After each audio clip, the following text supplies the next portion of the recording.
Good morning all of you. तो आज फिर स्टार्ट करेंगे हम लोग एडिटोरियल सेक्शन का एनालिसिस द हिंदू न्यूज़पेपर से। ओके, पिछले वीडियो में हम लोगों ने 25 जून का एडिटोरियल एनालिसिस किया था। आज हम लोग 28 जून के एडिटोरियल सेक्शन का एनालिसिस करें। ठीक है, तो रेडी है सब लोग? तो आज के न्यूज़पेपर में देखा जाए तो ये सब आर्टिकल्स आए हैं एडिटोरियल सेक्शन। ठीक है, जिसमें पहला है new Delhi tactical half measures on Kashmir.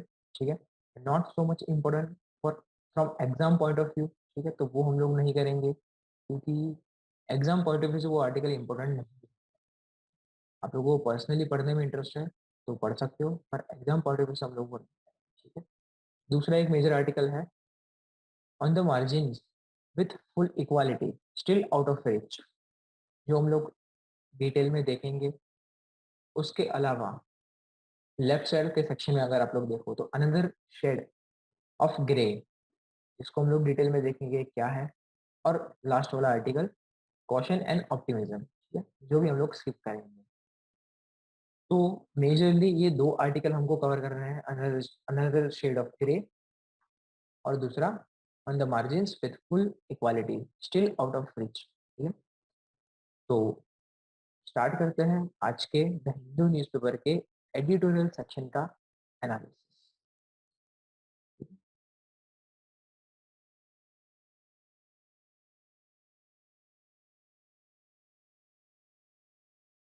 तो अगर आप लोग न्यूज़पेपर की हार्ड कॉपी साथ में लेके बैठे हो तो उसमें नोट डाउन करते जाइए चीज़ें, या फिर अलग से आप नोट्स बना रहे हो न्यूज़पेपर की, ठीक है, तो उसमें कंटिन्यू कीजिए।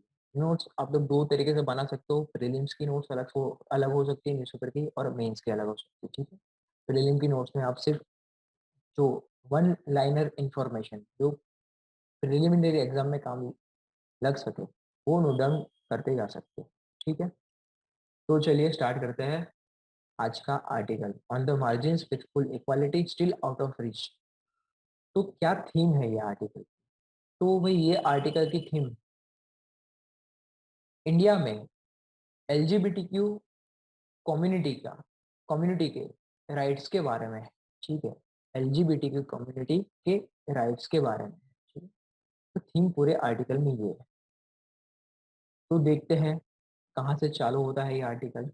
तो आर्टिकल के शुरुआत में इन लोगों ने बात की कि भाई जून महीने में, ठीक है, ये जून महीना चल रहा है, उसमें गूगल डूडल आया था। ठीक है, ये डूडल क्या होता है आपको पता होगा। एक गूगल डूडल आया था, किसका था? तो भाई डॉक्टर फ्रैंक कैमनी का था। ठीक है? जिससे ये पूरे आर्टिकल की शुरुआत होती तो भाई क्यों ये महीने में क्यों न्यूज में आया वापस, तो भाई इस रीजन से न्यूज में आया है ये। ठीक है, तो कौन थे ये भाई? डॉक्टर फ्रैंक कैमनी कौन थे? तो भाई अमेरिकन एस्ट्रोनॉमर थे जिन्होंने अमेरिका में, ठीक है, यूएसए में गे राइट्स के लिए, ठीक है, एक्टिविज्म चलाया था। गे राइट्स के लिए एक्टिविज्म चलाया था वो थे। कब चलाया था? तो भाई 1970 के आसपास, 1970 के दशक में उन्होंने अमेरिका में गे राइट के लिए एक्टिविज्म चलाया था। ठीक है, तो यहाँ से ये आर्टिकल की शुरुआत होती है कि भाई जून महीने में क्यों अचानक से। ओके, तो जैसा कि आप लोग देख रहे हो कि ग्लोबल लेवल पे, ठीक है, 1970s के दशक से ये मूवमेंट चालू हो चुकी थी कि भाई एलजीबीटीक्यू कम्युनिटी, ठीक है, जिसमें सारे आ जाते हैं।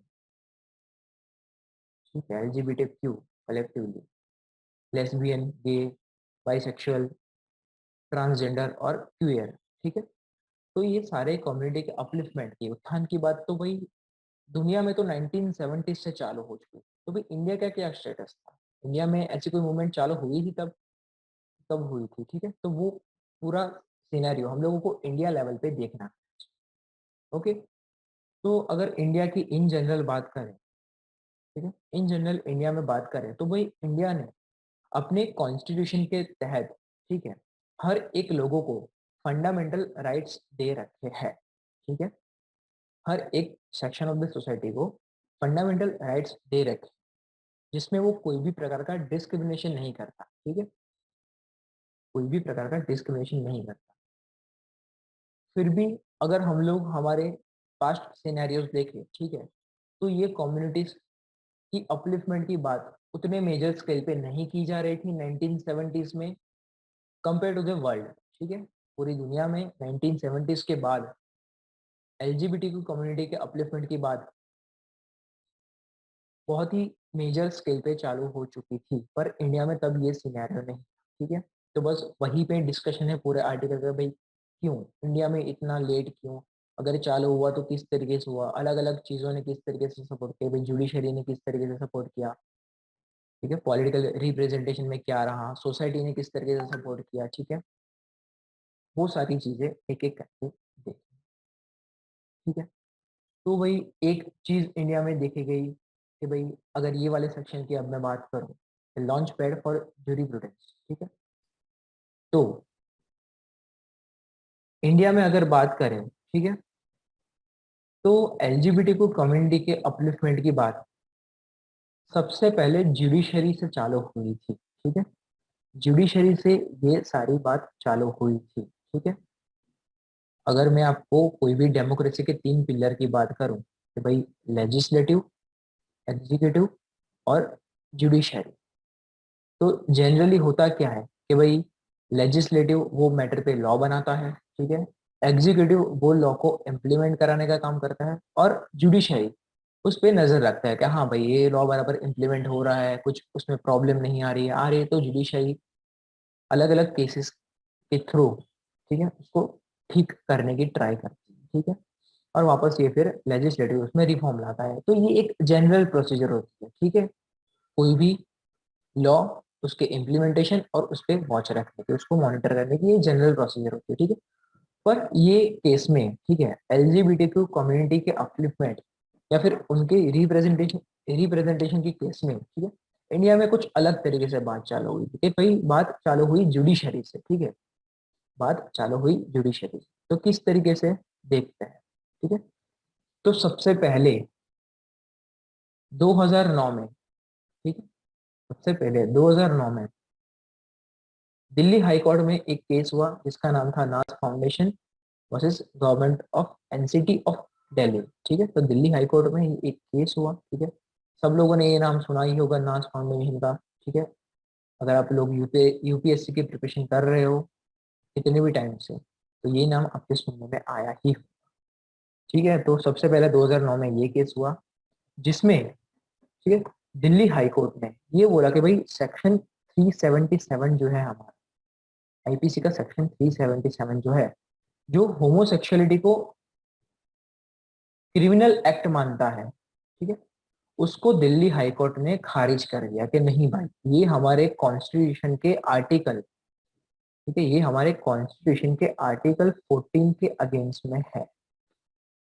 अगर आप लोग न्यूज़पेपर में भी देखो तो ये चीज यहाँ पे मेंशन की हुई है, ठीक है, यहाँ पे वो चीज मेंशन की हुई है। तो भाई नाज फाउंडेशन का जो केस हुआ था 2009 में, उसमें दिल्ली हाई कोर्ट ने ये स्टैंड दिया था, ठीक है। उसके बाद 2013 में, ठीक है, 2013 में सुप्रीम कोर्ट ने दिल्ली हाई कोर्ट के ये जजमेंट को ओवररूल कर, ठीक है, कौन से केस के थ्रू, तो भाई सुरेश कुमार कौशल केस के थ्रू सुप्रीम कोर्ट ने दिल्ली हाई कोर्ट के ये वाले जजमेंट को ओवररूल कर दिया, ठीक है। तो भाई पहले दिल्ली हाई कोर्ट हाँ बोलती है, फिर सुप्रीम कोर्ट ना बोलती है, इस तरीके से पूरी इवोल्यूशन की प्रोसीजर हमारी चलती है, ठीक है। उसके बाद वापस देखे तो भाई नेक्स्ट स्टेज पे 2015 में, ठीक है, 2015 में नालसा जजमेंट जो बहुत ही फेमस जजमेंट है, ठीक है, हर एक एस्पिरेंट को इसके बारे में पता होना ही चाहिए, ठीक है। अगर नहीं पता है तो इसकी लिंक डिस्क्रिप्शन सेक्शन में आपको मिलेगी, ठीक है, वहां से आप लोग गो थ्रू कर लीजिए कि भाई नालसा जजमेंट क्या था, ठीक है। तो 2015 में नालसा जजमेंट के थ्रू सुप्रीम कोर्ट ने थर्ड जेंडर को रिप्रेजेंटेशन दे दिया, ठीक है, कि अब से हमारे देश में मेल, फीमेल और एक अदर पार्ट रहेगा, ठीक है, थर्ड जेंडर। को सुप्रीम कोर्ट ने बोल दिया नालसा जजमेंट के थ्रू 2015। तो ये एक नेक्स्ट स्टेज रहेगा एलजीबीटी कम्युनिटी के रिप्रेजेंटेशन के इवोल्यूशन के बारे में, ठीक है। नालसा जजमेंट की डिटेल स्टडी आपको करनी रहेगी, जैसा मैंने बोला, लिंक आपको मिल जाएगी डिस्क्रिप्शन सेक्शन में, ठीक है। उसके बाद अगर बात करें 2017 के टाइम पे, ठीक है, तो 2017 में दूसरा एक फेमस जजमेंट जस्टिस के S Puttaswamy versus union of India, ठीक है, जस्टिस के S Puttaswamy versus union of India. ये जजमेंट में बोला गया कि भाई प्राइवेसी एक फंडामेंटल राइट रहेगा अंडर आर्टिकल 21, ठीक है, under article 21 of the constitution of India privacy एक फंडामेंटल राइट रहेगा हर एक पर्सन, ठीक है। तो इसके तहत ये बोला गया कि भाई किसी भी पर्सन की जेंडर आइडेंटिटी, ठीक है, किसी भी पर्सन की जेंडर आइडेंटिटी, ठीक है, वो उसकी पर्सनल चॉइस है, वो उसकी प्राइवेसी का पार्ट है, ठीक है। तो वो भी हमारे आर्टिकल 21 का पार्ट माना जाए, ठीक है। अगर कोई भी पर्सन अपने आप को किसी भी जेंडर में आइडेंटिफाई करना चाहता है तो वो उसकी प्राइवेसी का पार्ट रहेगा और वो इवेंचुअली आएगा हमारे article 21 of the constitution of India, ठीक है, जिसको ये केस के जजमेंट ने और ज्यादा स्ट्रेंथन किया था, ठीक है। तो ये आपका एक नेक्स्ट स्टेज या फिर स्टेप रहेगा। और सबसे लास्ट में, ठीक है, सबसे लास्ट में Navtej Singh Johar versus union of India case 2018 2018, ठीक है। उसके बाद 2018 में Navtej Singh Johar versus union of India. तो ये वाले केस में भी वापस सेक्शन 377 को डीक्रिमिनलाइज कर दिया गया, ठीक है। द वर्ड इज डीक्रिमिनलाइज कर दिया सेक्शन 377 को। उसका मतलब क्या कि अब से इंडिया में होमोसेक्सुअलिटी, ठीक है, होमोसेक्सुअलिटी को क्रिमिनल ऑफेंस नहीं माना जाएगा।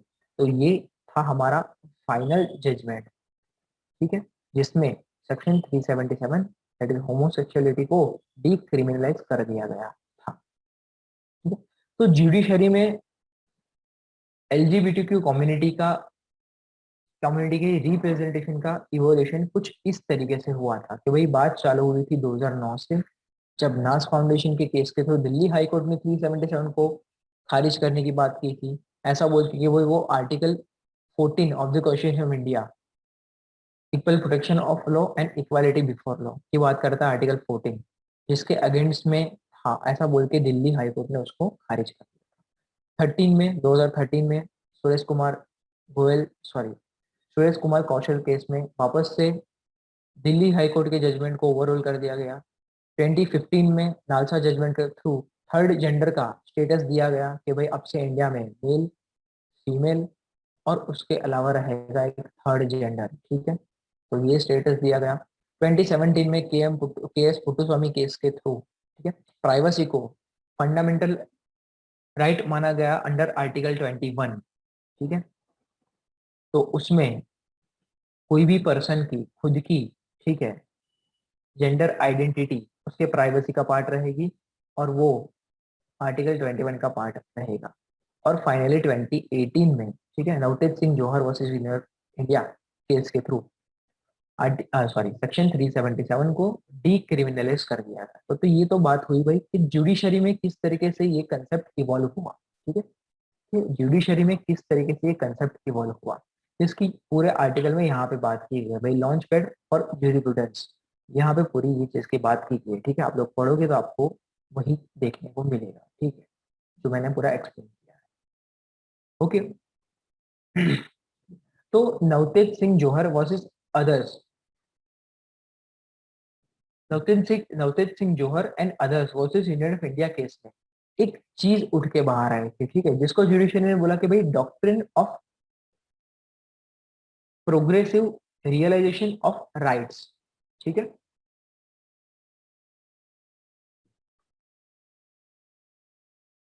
तो ये एक चीज उठ के बाहर आई थी नवतेज नवतेज सिंह जौहर वाले केस में कि doctrine of progressive realisation of rights, ठीक है। तो ये डॉक्ट्रिन का, ये डॉक्ट्रिन को नजर रखते हुए जुडिशरी ने बोला था कि भाई सेक्शन 377 को डीक्रिमिनलाइज करना है, ठीक है। तो क्या बोलता है ये डॉक्ट्रिन, ठीक है। ये डॉक्ट्रिन क्या बोलता है कि भाई doctrine of progressive realisation of rights, ठीक है।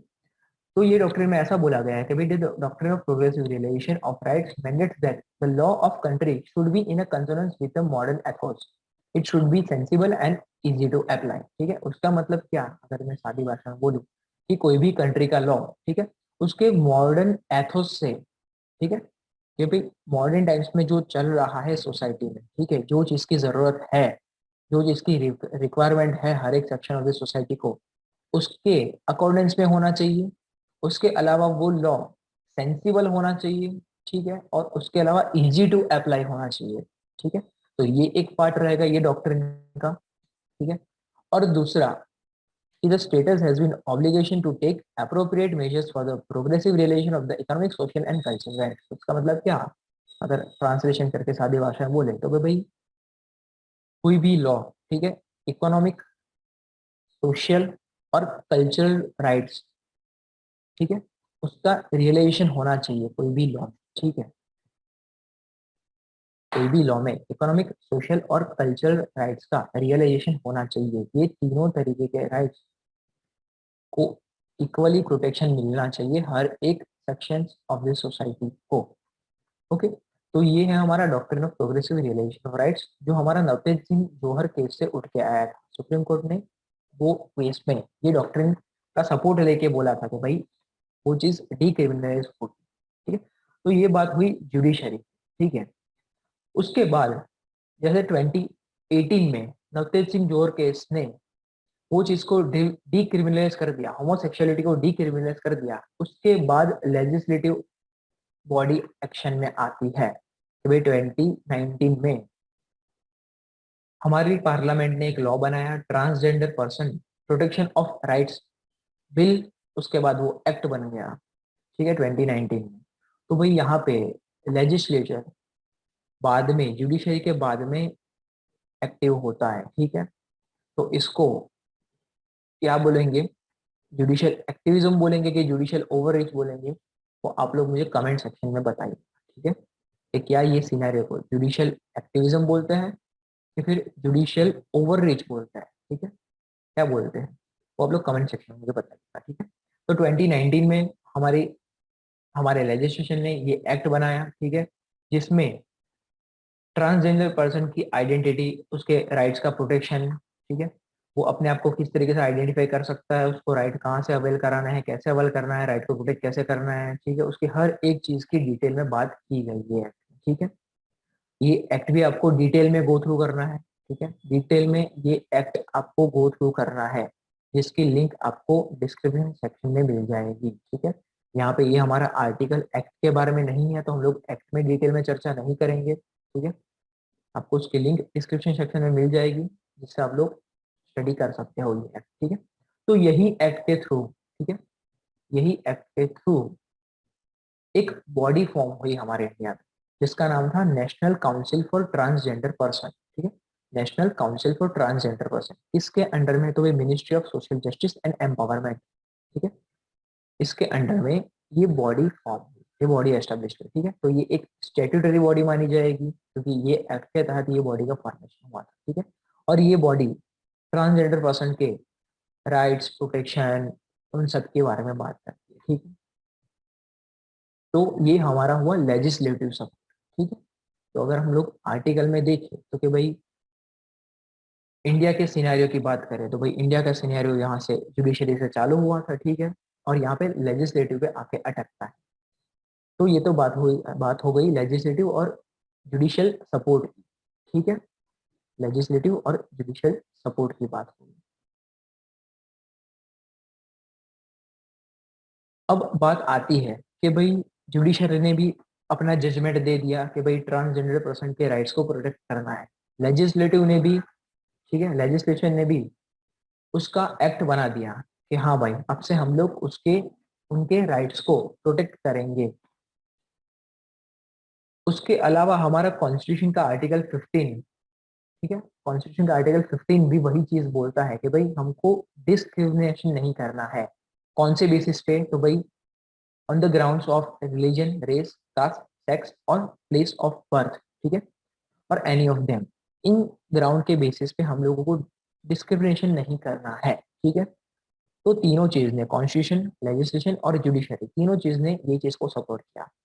पर आज का स्टेटस अगर देखें तो क्या ये चीज अच्छे से इम्प्लीमेंट हो रही है, वो डिस्कशन होगा आपके मेन एग्जामिनेशन पार्ट, कि भाई इतनी चीजें होने के बावजूद भी, ठीक है, कि कॉन्स्टिट्यूशन में सपोर्ट मिल रहा है, लेजिस्लेशन ने भी एक्ट पास कर दिया है और जुडिशरी भी सपोर्ट कर रही है, तो इतनी चीजें होने के बावजूद भी इंडियन सोसाइटी में, ठीक है, ट्रांसजेंडर कम्युनिटी का क्या स्टेटस है? क्या उनको राइट्स मिल रहे हैं अभी भी, कि नहीं मिल रहे हैं, अभी भी वो लोग सफर कर रहे हैं? तो ये पूरा डिस्कशन आपका होगा main examination point of view से, ठीक है। तो ये सारी चीज जिसमें आपको इंक्लूड करनी पड़ेगी, ठीक है, इंट्रोडक्शन के पार्ट में या फिर कहीं भी एक्सप्लेनेशन में, ये सारी चीज आपको यूज करनी रहेगी, ठीक है। यहाँ पे अगर बात करें कि भाई ग्लोबल सिनेरियो की, ठीक है, कि भाई ग्लोबल सिनेरियो क्या है, तो अभी देखा गया कि भाई South Africa become the first country to constitutionally prohibit the discrimination based on the sexual orientation, ठीक है। तो ये एक आपको एग्जांपल याद रखना है कि भाई साउथ अफ्रीका ने, ठीक है, अपने कॉन्स्टिट्यूशन में ही ना बोल दिया कि भाई सेक्सुअल ओरिएंटेशन नहीं रहेगा, ठीक है, जो हमारा इंडियन कॉन्स्टिट्यूशन भी बोलता है कि हाँ भाई ऐसा ही कुछ है। उसके अलावा अगर ब्रिटेन की बात करें, यूनाइटेड किंगडम की बात करें, तो उन लोगों ने एक लॉ पास किया है कि भाई एलन ट्यूरिंग लॉ, ठीक है, हमारे इंडिया ने 2019 में पास किया, इन लोगों ने 2017 में पास किया, ठीक है, कि एलन ट्यूरिंग लॉ, ठीक है। ये चीज आपको सर्च करनी रहेगी कि क्या है, कौन थे एलन ट्यूरिंग, ठीक है, और यूनाइटेड किंगडम ने इनका लॉ पास क्यों किया, कि भाई एलन ट्यूरिंग लॉ पास क्यों किया, ठीक है। तो ये ग्लोबल लेवल पे ये एक सिनेरियो आपको स्टडी करना रहेगा, ठीक है, जो आपका होएगा सेल्फ स्टडी। अगर आपको मूवीज देखने का शौक है तो आपको पता होगा, ठीक है, द इमिटेशन गेम करके एक मूवी है, वर्ल्ड वॉर के टाइम की, ठीक है, वर्ल्ड वॉर 2 के टाइम की एक मूवी है द इमिटेशन गेम, ठीक है। वो मूवी अगर आप लोगों ने देखी हो तो आपको इनका आइडिया होगा कि ये चीज क्या है, ठीक है। तो ये एग्जांपल भी आप लोग आपके आंसर राइटिंग में या फिर ऐसे में यूज कर सकते हो, ठीक है। तो अब बात आती है इंडिया लेवल पे उनके स्टेटस की, कि भाई क्या स्टेटस है अभी, ठीक है। तो अलग अलग चीज की बात करते हैं कि भाई इंडिया में क्या क्या प्रोवाइड किया जाता है उनको, ठीक है। तो अगर इनिशिएटिव, स्कीम्स या फिर प्रोग्राम की बात करें तो भाई दो चीजें चलती है कि भाई गरिमा गृह करके एक चीज चलाई है, same ministry of social justice and empowerment ने, और वही मिनिस्ट्री ने national portal portal for transgender person चालू किया है, ठीक है। गरिमा गृह करके एक स्कीम चलाई है जिसमें शेल्टर देते हैं, ठीक है, ट्रांसजेंडर पर्सन को शेल्टर देते हैं। गुजरात के वडोदरा में पहला ही खुला था गरिमा गृह, ठीक है, ट्रांसजेंडर पर्सन को शेल्टर देते, वो लोग वहां आके रह सकते हैं अगर कोई पनाह नहीं दे रहा है तो। और नेशनल पोर्टल चालू किया है जो जहाँ पे वो लोग अपनी कंप्लेन लॉन्च कर सकते हैं, अपने राइट्स के बारे में जान सकते हैं, ठीक है, अलग अलग चीजें कर सकते हैं। तो ये डिजिटल प्लेटफॉर्म पे ये एक पोर्टल लॉन्च किया है, ठीक है। तो इनिशिएटिव में देखें तो ये दो चीजें हैं हमारे पास, ठीक है। उसके अलावा हिस्टोरिकल सपोर्ट में देखें कि क्या हमारा पास्ट ये चीज को सपोर्ट करता था, ठीक है, क्योंकि इसी तरीके से आप मेंस के आंसर राइटिंग में डिबेट करोगे कि भाई कुछ एक पॉइंट्स उसके फेवर में, कुछ एक पॉइंट्स उसके अगेंस्ट में, ठीक है। तो हमारा पास्ट उसको उसको सपोर्ट करता था, तो भाई उसमें भी दोनों चीजें देखी जाएगी कि भाई, सॉरी यहाँ पे स्पेलिंग मिस्टेक है, ठीक है। अगर हम लोग पास्ट में एंशियंट टाइम पे देखें तो भाई महाभारत के टाइम पे, ठीक है, शिखंडी करके एक कैरेक्टर था। अगर आप लोगों ने स्क्रिप्चर स्टडी किए हो, ठीक है, तो आपको आइडिया होगा तो भाई शिखंडी करके एक कैरेक्टर था, ठीक है, जो बाइसेक्सुअल था। तो वहां भी वो सोसाइटी में भी, ठीक है, वो चीज का एक्सेप्टेंस देखा गया है, ठीक है। नारद स्मृति में देखें, ठीक है, नारद स्मृति जो हमारा रिलीजियस, सॉरी, स्क्रिप्चर्स है, ठीक है, उसमें भी देखें तो उसमें कुछ एक वर्ड्स मेंशन किया गया है, ठीक है, कि मुख्य भागा या फिर सेविया का या फिर इरिशिया का, ठीक है। ये तीनों वर्ड होमोसेक्सुअल पर्सन के लिए यूज किया गया है, ठीक है। ये तीनों वर्ड्स होमोसेक्सुअल पर्सन के लिए यूज किए गए हैं नारद स्मृति, ठीक है। तो भाई वहां पे भी ये चीज का एक्सेप्टेंस था, ऐसा देखा गया है कि हाँ भाई ये तीन तरीके के लोग भी हमारी सोसाइटी में पाए जाते थे और सोसाइटी उनको एक्सेप्ट करती थी, ठीक है। फिर कामा सूत्र में भी देखिए जो किसने लिखा है, आप लोग बोलोगे कमेंट सेक्शन में ऑब्वियसली, ठीक है। किसने लिखा है आप लोग ये मुझे बोलोगे कामा सूत्र में, और कौन से टाइम पे लिखा है, ठीक है, किसने और कौन से टाइम पे लिखा है, ठीक है। तो कामा सूत्र में भी, ठीक है, ये सेक्शन ऑफ ये सेक्शन को अलग से कैटेगराइज किया गया है और बोला गया है कि हाँ भाई सोसाइटी में ये एक सेक्शन है और रहेगा।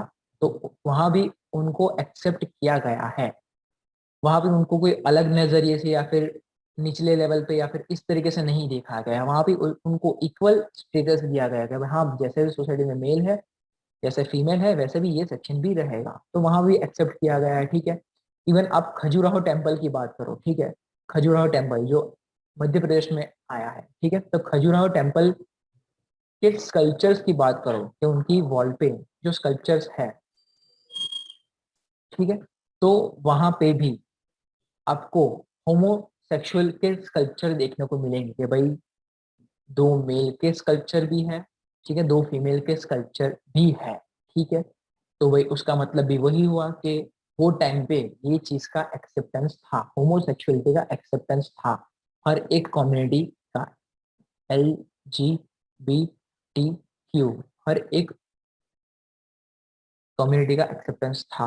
और इवन चरक संहिता और सुश्रुत संहिता में भी ये चीज को सपोर्ट किया गया है कि भाई चाहे वो सर्जरी की बात हो चाहे वो हेल्थ की बात हो, ठीक है, ये दो मतलब ये दोनों टेक्स्ट में, ठीक है, ये सेक्शन को अलग से कैटेगराइज किया गया है और इक्वल स्टेटस दिया गया है, ठीक है। तो ये तो हमारी हिस्ट्री हमारे पास्ट की बात हो गई कि जिसमें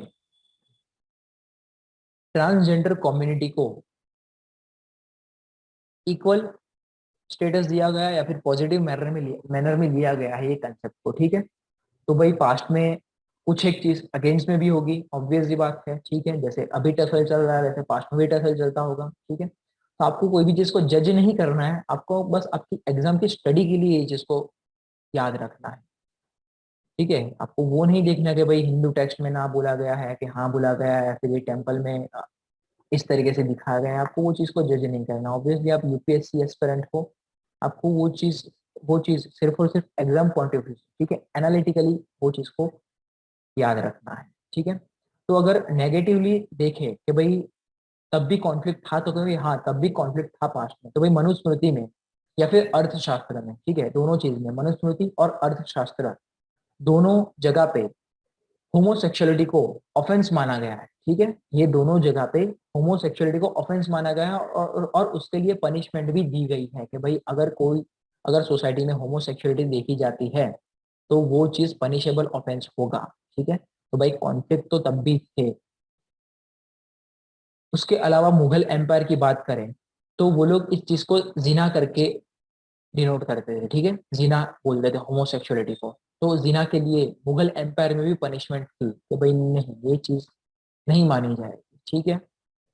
और ब्रिटिश रूल जिसने अपना सेक्शन 377 ऐड किया था, तो ऑब्वियसली बात है कि ब्रिटिश रूल के टाइम में भी ये चीज को पनिशेबल ऑफेंस माना था, ठीक है।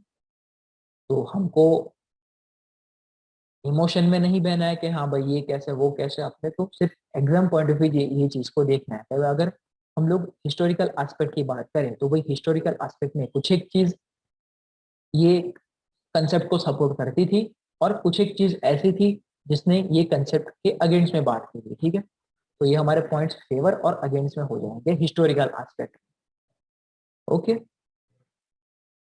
किसी के पास और भी कोई पॉइंट हो हिस्टोरिकल एस्पेक्ट में, कोई मेरे से छूट गया तो मुझे बता सकता है, ठीक है, कमेंट सेक्शन में, ओके।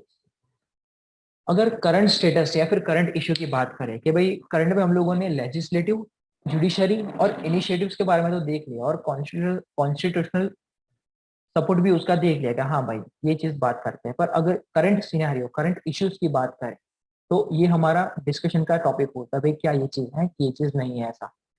तो अलग अलग चीजें का भाई पॉलिटिकल रिप्रेजेंटेशन, ठीक है, कि अगर हाल में अभी देखा जाए तो क्या ये कम्युनिटी का इनफ स्केल पे पॉलिटिकल रिप्रेजेंटेशन है, ठीक है। तो बस आपको इसी तरीके से आप ये टॉपिक को एनालाइज करना है आंसर राइटिंग में या फिर ऐसे राइटिंग में, कि भाई इनका पॉलिटिकल रिप्रेजेंटेशन अभी उतने स्केल पे नहीं है जितना मेल और फीमेल का है, ठीक है।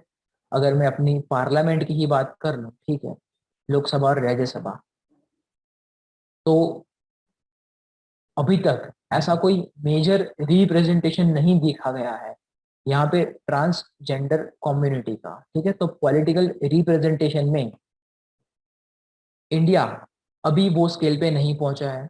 ऑब्वियसली रीजनल लेवल पे, ठीक है, रीजनल लेवल पे आप लोगों ने पास्ट में एग्जांपल सुने होंगे भाई, कहीं के मेयर भी रह चुके हैं, कहीं की पंचायत में भी सदस्य रह चुके हैं, ठीक है। रीजनल लेवल पे रिप्रेजेंटेशन देखा जा रहा है।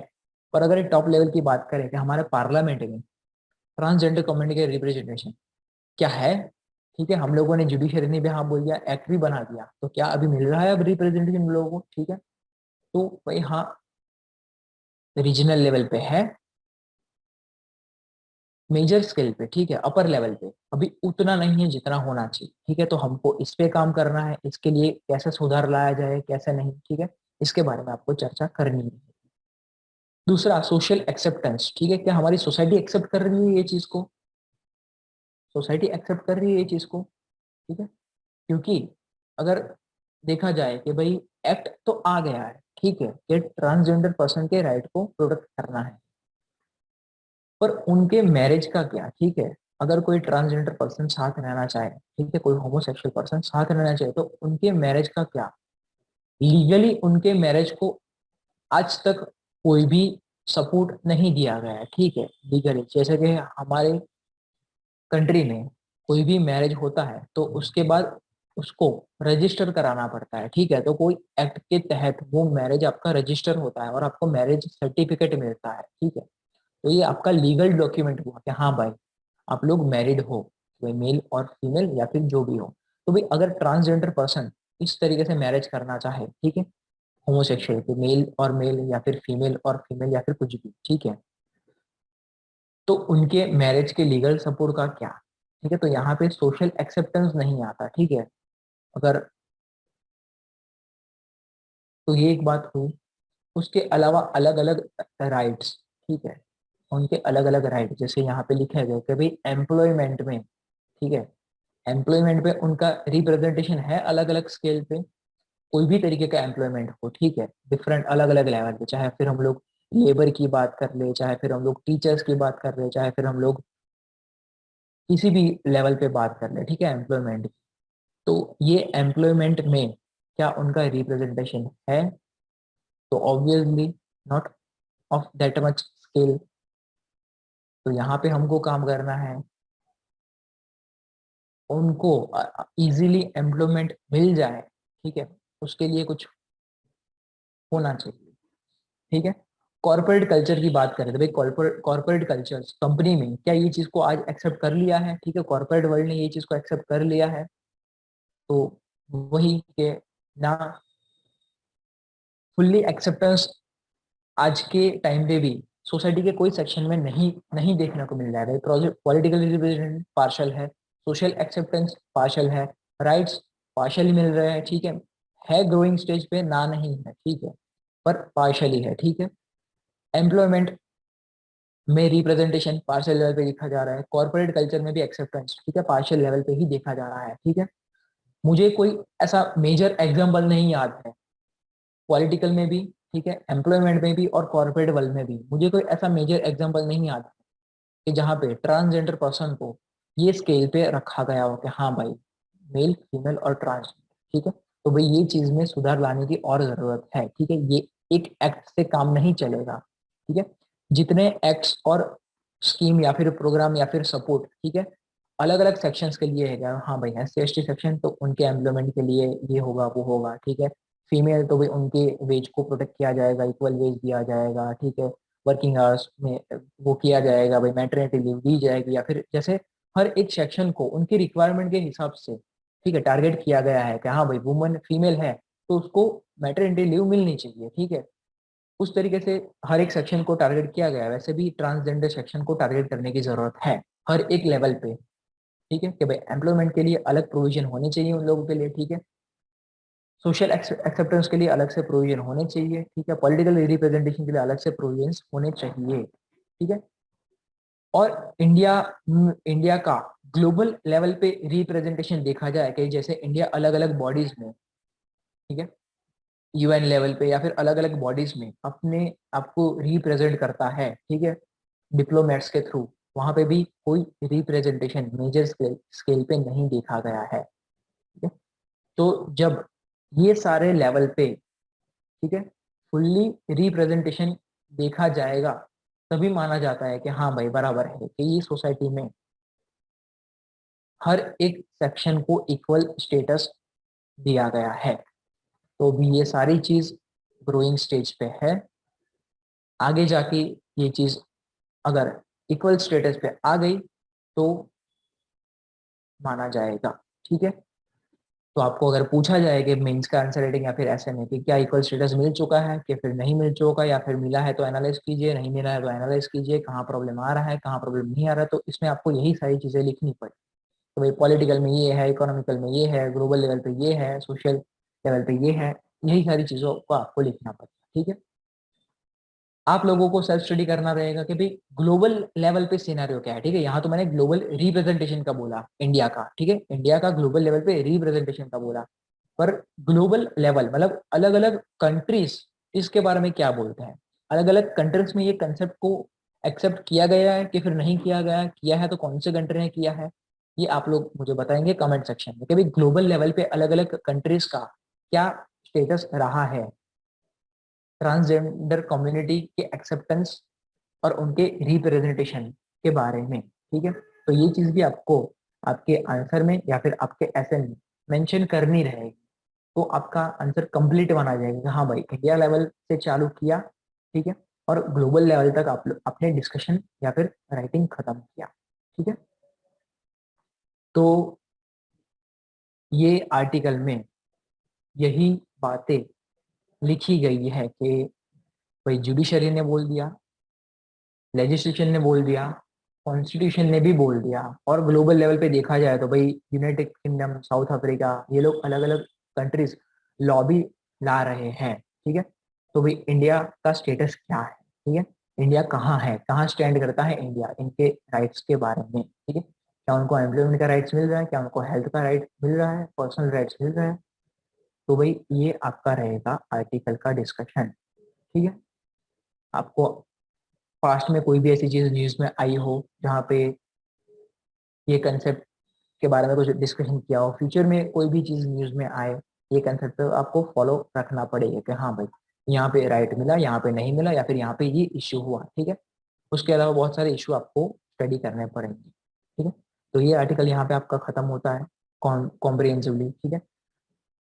प्रिलिमिनरी एग्जाम के पॉइंट ऑफ व्यू से इसमें कुछ एक चीज ही आपकी इंपॉर्टेंट रहेगी, जैसे ये सारे केसेस का सीक्वेंस कि भाई सबसे पहले कौन सा केस आया, उसके बाद कौन सा, उसके बाद कौन सा, कौन से केस में हाँ बोला गया था, कौन से केस में ना बोला गया था, कि भाई doctrine of progressive realisation of rights कौन से केस से निकल के आया था।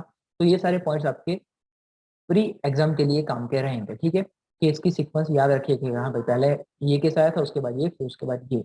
तो उस हिसाब से शायद यूपीएससी पूछ ले, या फिर पर्टिकुलर केस में क्या बोला गया है वो, ठीक है। बाकी कुछ एक चीज की जो मैंने बात की वो मैं आपको लिंक डिस्क्रिप्शन सेक्शन में प्रोवाइड कर दूंगा, ठीक है। तो भाई वो राइट वाले एक्ट का लिंक आपको प्रोवाइड कर दिया है, ठीक है।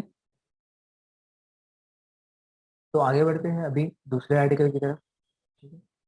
तो दूसरा आर्टिकल आपका ये है कि भाई अनदर शेड ऑफ ग्रे, ठीक है। तो क्या थीम है ये आर्टिकल की, तो ये आर्टिकल FATF ने रिसेंटली पाकिस्तान को वापस से ग्रे लिस्ट में ही रखा है, ठीक है।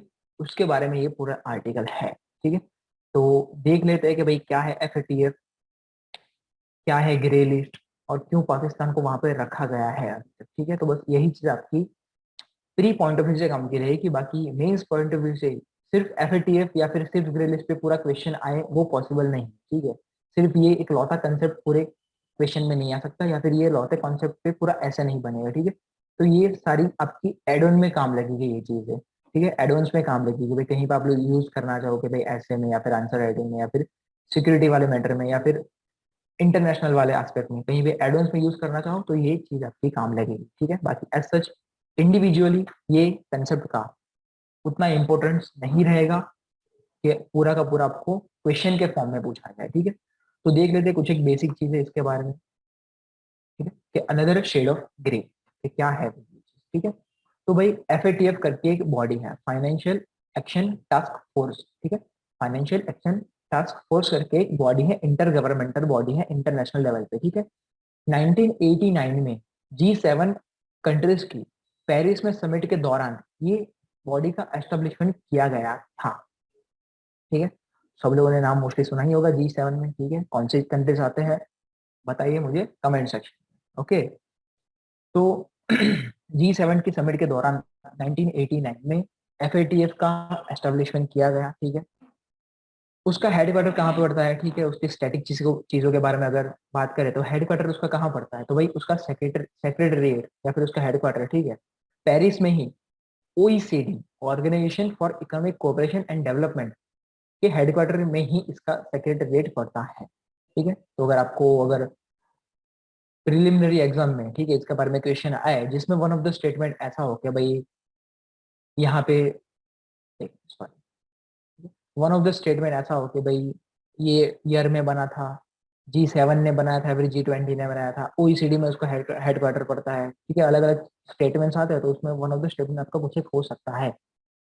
उसके अलावा कितने मेंबर्स, तो भाई प्रेजेंट में उसके 39 मेंबर्स है, 39 कंट्रीज उसके मेंबर है। ठीक है, इंडिया है उसका मेंबर, तो हाँ भाई इंडिया भी उसका मेंबर है। 34th मेंबर के तौर पे इंडिया जुड़ा था एफएटीएफ। ठीक है, एफएटीएफ के 34th मेंबर के तौर पे इंडिया ज्वाइन हुआ था। पहले इंडिया ऑब्जर्वर मेंबर था, उसके बाद कंप्लीट मेंबर बन गया, फुल मेंबर बन गया एफएटीएफ का। ठीक है, तो अभी ऑब्जर्वर में कोई है तो कि भाई हाँ, अभी एक लौता कंट्री है ऑब्जर्वर मेंबर में, जो है इंडोनेशिया। ठीक है, इंडोनेशिया अभी ऑब्जर्वर स्टेटस पे है। तो ये कुछ एक बेसिक चीज हो गई एफएटीएफ के बारे में। ठीक है, तो कैसे काम करता है एफएटीएफ, कैसे कहाँ मिलते हैं, कैसे काम करते हैं, तो भाई एफएटीएफ प्लेनरी सेशन या फिर प्लेनरी मीटिंग होती है उनकी। ठीक है, जो उनकी डिसीजन मेकिंग बॉडी रहेगी। ये जो मीटिंग होती है, ये जो सेशन होता है, वो जो बॉडी बैठती है वो उनकी डिसीजन मेकिंग बॉडी रहेगी। कब बैठती है, तो भाई 3 टाइम्स पर ईयर, साल में 3 बार। ठीक है, 12 महीने में 3 बार वो लोग बैठते हैं। तो रिसेंटली वही अभी उसकी जो मीटिंग हुई जून में, तब उसने ऐसा बोला कि भाई पाकिस्तान हमारे ग्रे लिस्ट में ही रहेगा। तो देख लेते हैं अब उसका ग्रे लिस्ट क्या होता है, ब्लैक लिस्ट क्या होता है, क्यों उनमें अलग अलग कंट्रीज को रखा जाता है। ठीक है, तो preliminary exam point of view से आपकी एफएटीएफ की स्टैटिक की जानकारी इंपॉर्टेंट रहेगी कि भाई कब बना, कैसे बना, कितने कंट्रीज, इंडिया कौन सा कंट्री के तौर पे जुड़ा है, फिर कौन से ईयर में जुड़ा, ऑब्जर्वर स्टेटस पे क्या है, और कितने साल में या फिर कितने टाइम पे मीटिंग होती है। तो ये स्टैटिक वाली चीजें आपके प्री पॉइंट ऑफ व्यू काम की रहेगी। सेम देखते हैं अब ग्रे,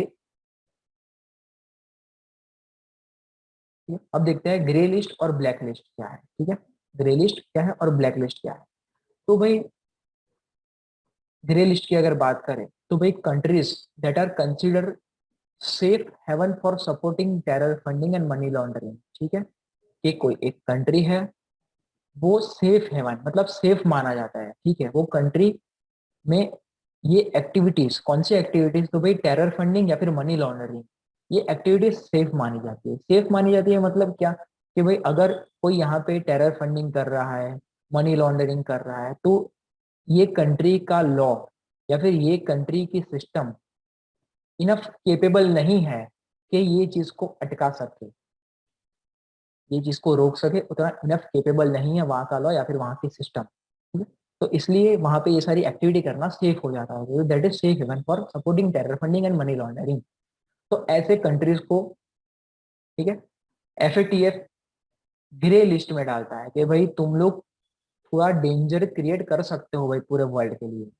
अगर तुम्हारे कंट्री में ये एक्टिविटीज हो रही है और तुमको पता नहीं चल रहा है या फिर तुम लोग रोक नहीं पा रहे हो, तो भाई आगे जाके ये चीज थ्रेट हो सकती है वर्ल्ड के लिए। तो इसलिए ऐसी वाली कंट्रीज को एफएटीएफ ग्रे लिस्ट में डालता है, ठीक है। अभी के टाइम पे करीब करीब 19 कंट्रीज है, ठीक है, जो बदलती रहती है, ठीक है। जो मैंने बोला कि हर 3 महीने, सॉरी हर 4 महीने में 3 बार, साल में 3 बार, मतलब हर जो 4 महीने में उसकी मीटिंग होती रहती है, फिक्स नहीं है कि 4 महीने में, ठीक है, वो भी वेरी कर सकता है, डिपेंड्स ऑन द सिचुएशन, ठीक है। कि अभी पेंडेमिक के टाइम पे वेरी हुआ था वो चीज, ऑब्वियस सी बात, ठीक है। तो जो हर 3 बार जो मीटिंग होती रहती है उसमें कुछ एक कंट्री को ऐड किया जाता है, कुछ एक कंट्रीज को निकाला जाता है पूरे उनके ये काम पे कि भाई वो लोग वो चीज को अटका रहे कि नहीं अटका रहे। तो वही प्रेजेंट स्टेटस देखा जाए तो भाई 19 कंट्रीज हैं ग्रे लिस्ट में, ठीक है, जिसमें से पाकिस्तान भी है। तो उन लोगों ने उसका वो स्टेटस बरकरार रखा है कि हाँ भाई तू ग्रे लिस्ट में ही रहेगा, मतलब पहले से था, ठीक है। पाकिस्तान 2018 से, करीब करीब 2018 में जो मीटिंग हुई थी तब उन लोगों ने ग्रे लिस्ट में डाला था, तब से अभी तक वो ग्रे लिस्ट में है, ठीक है।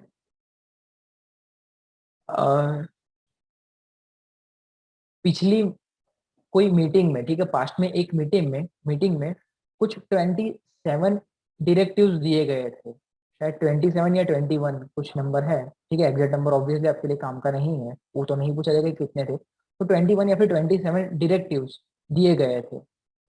मतलब क्या सूचनाएं दी गई थी कि भाई ये 27 या फिर 21 चीजें तुझे तेरे कंट्री में करनी है, पाकिस्तान को बोला गया था। अगर ये चीज आप करके दोगे तो ही आपको ग्रे लिस्ट से हटाने की बात की जाएगी। तो भाई अभी की मीटिंग में वापस देखा गया कि नहीं भाई ये सिनेरियो बराबर नहीं है, कि पाकिस्तान में कुछ एक चीजें ऐसी है जिसमें पाकिस्तान ने अभी तक उस पर काम नहीं किया, तो इसलिए उन लोगों ने उसका वो स्टेटस वैसा का वैसा रखा कि नहीं भाई आप ग्रे लिस्ट में ही रहोगे, ओके। तो ये चीज हो गई न्यूज के बारे में कि हाँ भाई न्यूज में अभी इस रीजन से है कि भाई ग्रे लिस्ट पाकिस्तान का एज इट इज रहा है। बाकी के 19 कंट्री का लिस्ट आप पे है, अगर 19 कंट्रीज का लिस्ट याद करना चाहो तो कर सकते हो, ठीक है, क्योंकि वो चेंज होता रहता है तो फिर आपको भी अपने उसके हिसाब से अपडेट रहना पड़ेगा।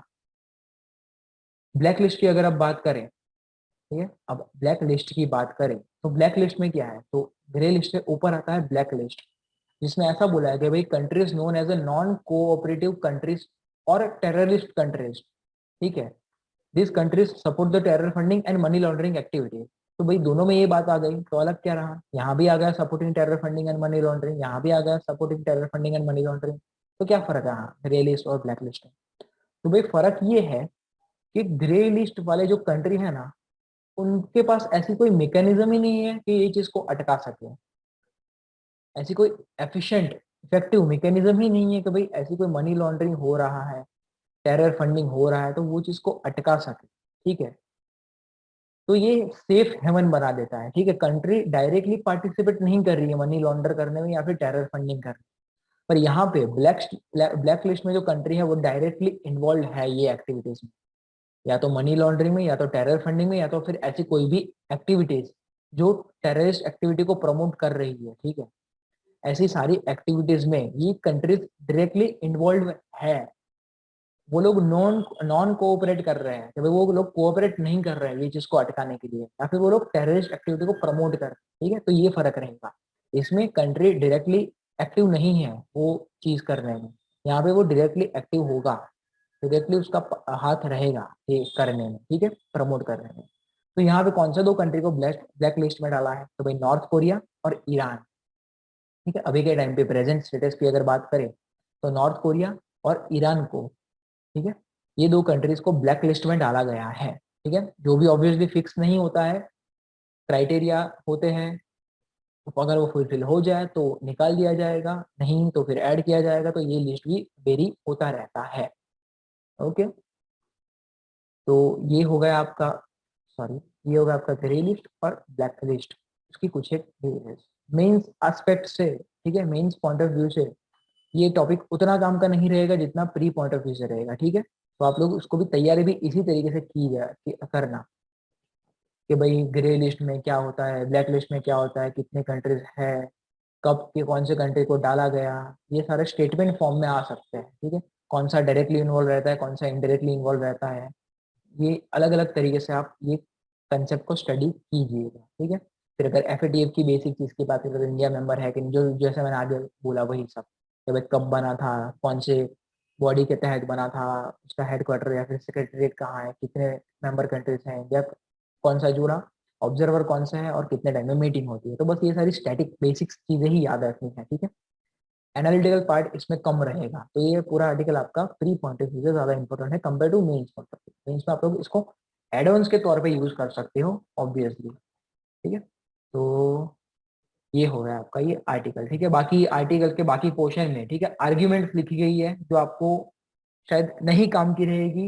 एग्जाम पॉइंट ऑफ व्यू से। ठीक है, कोई भी एग्जाम है, प्री मेंस कोई भी एग्जाम है, आपको ये सारी आर्ग्यूमेंट्स काम नहीं लगेगी कि भाई पाकिस्तान क्या बोलता है, इंडिया क्या बोलता है, अमेरिका क्या बोलता है, आर्ग्यूमेंट्स आपको काम की नहीं। ठीक है, पढ़ लेना आप लोग आपके उसके लिए, अंडरस्टैंडिंग के लिए। बाकी एग्जाम में लिखने के लिए या फिर उसके लिए ये चीज़ें काम की नहीं रहेगी ये आर्ग्यूमेंट्स। ठीक है, और अभी इन लोगों ने और 6 आइटम्स ऐड कर दी है कि भाई पाकिस्तान आपको ये चीज़ें और 6 चीज़ें जो करनी पड़ेगी तो ही सोचा जाएगा। ठीक है, और 6 चीज़ें हैं जो आपको फुलफिल करनी पड़ेगी तो ही आपके स्टेटस के बारे में सोचा जाएगा कि भाई मनी लॉन्ड्रिंग एक्ट को अमेंड करना है, या फिर ऐसी मनी लॉन्ड्रिंग एक्टिविटी या फिर टेरर फाइनेंसिंग वाली चीज़ों को क्रैक डाउन करना है। ऐसी अलग अलग 6 और चीज़ें ऐड की गई है। ठीक है, क्योंकि पाकिस्तान ये सारी चीज़ों पर काम नहीं कर रहा था, तो भाई LAT JEM, ठीक है, पता होगा आपको, अलकायदा, तालिबान, ये सारी एक्टिविटी पे कब अच्छे से नहीं कर रहा था, उसको जो बोला गया था वो नहीं कर रहा था, इसलिए उन लोगों ने वो स्टेटस उसका मेंटेन रखा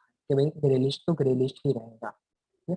इंडिया का व्यू क्या है इस पे, तो ऑब्वियसली बात है कि ये सारे सिनेरियो को लेकर इंडिया भी उसको ग्रे लिस्ट को सपोर्ट करता है कि हाँ भाई 26 अटैक हुआ था, पार्लियामेंट अटैक हुआ था, पठानकोट, पुलवामा, ये सारे अटैक हुए थे जो आपको पता है। ठीक है, ये चीज कहीं भी आपको लिखने में काम नहीं आएगी, तो मैं इसको स्किप ही कर रहा हूँ। ठीक है, आपको जितनी चीज काम की एग्जाम के बोर्ड में उतनी ही चीज कराई जाएगी, बाकी का डिस्कशन या फिर आर्ग्यूमेंट का कोई मतलब नहीं है। ठीक है, वो अलग अलग लेवल पे चलता रहता है। तो आपके 2 आर्टिकल, ठीक है, पहला अनदर शेड ऑफ ग्रे, ठीक है, जिसमें आपको एफ ए टी एफ की बेसिक बेसिक इन्फॉर्मेशन याद रखनी है, ग्रे लिस्ट ब्लैक लिस्ट क्या होता है वो याद रखना है, और दूसरा on the margin with full equality still out of rich, जिसमें ट्रांसजेंडर कम्युनिटी के राइट्स की बात की गई है, जिसमें हम लोगों ने पूरा इवोल्यूशन देखा कि किस तरीके से इंडिया में ये कंसेप्ट इवॉल्व हुआ था, हिस्टोरिकल एस्पेक्ट, प्रेजेंट स्टेटस, सब चीज हम लोगों ने अच्छे से एनालाइज की। ठीक है, और ग्लोबल सिनेरियो, यहाँ पे 1-2 चीज की ही बात है, बाकी की आपको खुद से खोजने रहेंगे। ठीक है, तो ये आर्टिकल आपका मेंस के पॉइंट ऑफ व्यू से कॉम्प्रिहेंसिवली कवर होता है। ठीक है, प्री के पॉइंट ऑफ व्यू से मैंने जैसे बोला कि केसेस और उनमें क्या आता है और उसकी सीक्वेंस, ठीक है, उतना याद रखिएगा। और अभी कोई कंट्री अगर न्यूज में है कि भाई ये कंट्री ने स्टेटस दिया है कि नहीं दिया है, तो वो सारी चीज प्रीलिम पॉइंट ऑफ व्यू से याद रखिएगा। ठीक है, तो आज के यहाँ पे आपके एडिटोरियल के 4 में से 2 आर्टिकल खत्म होते हैं, बाकी के 2 काम के नहीं है एग्जाम पॉइंट ऑफ व्यू से, तो हाँ नहीं करवाए जाएंगे। आपको पर्सनली पढ़ना है तो आप लोग पढ़ सकते हो। ठीक है, तो थैंक यू सो मच। 28 जून का द हिंदू न्यूज़पेपर का एडिटोरियल का एनालिसिस यहाँ पे हमारा खत्म होता है। ठीक है, कुछ भी डाउट, सजेशन, क्वेरी, क्वेश्चन हो तो आप लोग कमेंट सेक्शन में पूछ सकते हो। उसके अलावा मैंने आपको जितने भी क्वेश्चन पूछे ड्यूरिंग द लेक्चर, इसका आंसर आप लोग कमेंट सेक्शन में देना रहेगा। ठीक है, बाकी कुछ भी हो तो मुझे कमेंट सेक्शन में बताइएगा। चलिए, थैंक यू सो मच, पढ़ते रहिए। ठीक है।